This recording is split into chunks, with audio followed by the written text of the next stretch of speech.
TV, your local news source. This is breaking news. You just heard from House Speaker Nancy Pelosi. We're following that breaking news. The Supreme Court has overturned Roe versus Wade. This is a live picture from the nation's capital outside the U.S. Supreme Court. This morning's ruling means there is no longer a federal constitutional right to an abortion. Joining us live in the newsroom is News 8's Scott Sander in just a little bit. But right now, we are following that breaking news. Roe v. Wade has now been overturned. We're going to talk about what this means for Indiana in particular and for the country at large. So we'll be talking about everything that's been going on at the Supreme Court. As you can see, the crowds are gathering. And right now, we're going to go to Scott Sander, who is going to talk about what this means for everyone. All right, Randall, so let's get you back up to speed. An hour ago, it was all what will happen. Since then, we've learned quite a lot. The opinion essentially unites the court's conservative justices. Chief Justice John Roberts concurs with the decision, but did not join the majority opinion. As for the opinion, Justice Samuel Alito wrote it. In it, he references both Roe versus Wade and the Casey decision that bolstered the protections from Roe. He writes, in part, the Constitution makes no reference to abortion, and no such right is implicitly protected by any constitutional provision, including the one on which the defenders of Roe and Casey now chiefly rely, the Due Process Clause of the 14th Amendment. He goes on to write, the Constitution does not prohibit the citizens of each state from regulating or prohibiting abortion. Roe and Casey arrogated that authority. In other words, unjustly took that authority away. Alito writes, we now overrule those decisions and return that authority to the people and their elected representatives. Several justices wrote concurring opinions. Randall, those two will be part of the coverage as this day goes on. All right, appreciate that, Scott. Our team coverage continues now with News 8's Garrett Burke. He's live downtown at the federal courthouse. Garrett, is security beefing up? What's it looking like down there, man? Well, security here at the Birch-Bayh Federal Courthouse is markedly heavier than what we're accustomed to seeing. Let me step out of frame. You can look around. You can see Federal Protective Service police have a very heavy presence at both ends of the street here. This is the main facade on Ohio Street.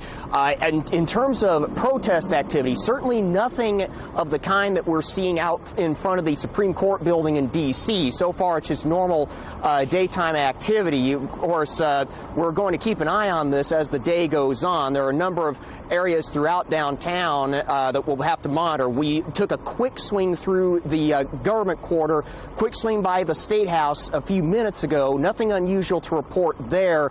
Nothing on Monument Circle. Of course, this is as of right now. We do know that a number of organizations have news conferences scheduled for throughout the day, so this is something we're going to need to keep an eye on. I did just check IMPD's feed. Nothing to report from them, at least as of yet, but this is something we're going to monitor throughout the day.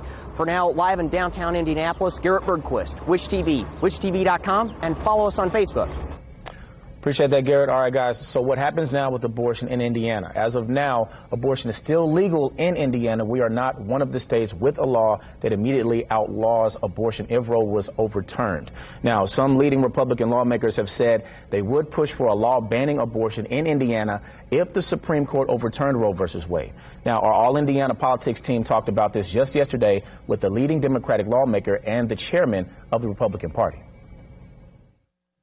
They've already attempted to frame that already. They've been doing it for the last year or two to outlaw abortion here in the state of Indiana.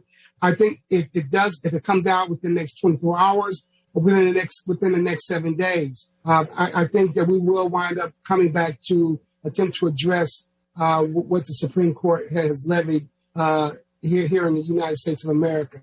I do expect, and the timing does work, that the legislature, if they're in special session, would certainly be able to take a look at what the Supreme Court has done and determine whether or not there are some adjustments to Indiana laws that are appropriate based upon that new ruling. All right, now the legislature is expected to meet in special session July 6th to consider the governor's tax rebate plan. The lawmakers could also consider the abortion bill during that session. Well, Indiana Representative Andre Carson issued a statement on Twitter saying today is a terrible day in America for women and all Americans who value the freedom to make their own medical decisions. The House has passed legislation to protect a woman's right to choose, and I call on the Senate to take up our bill immediately.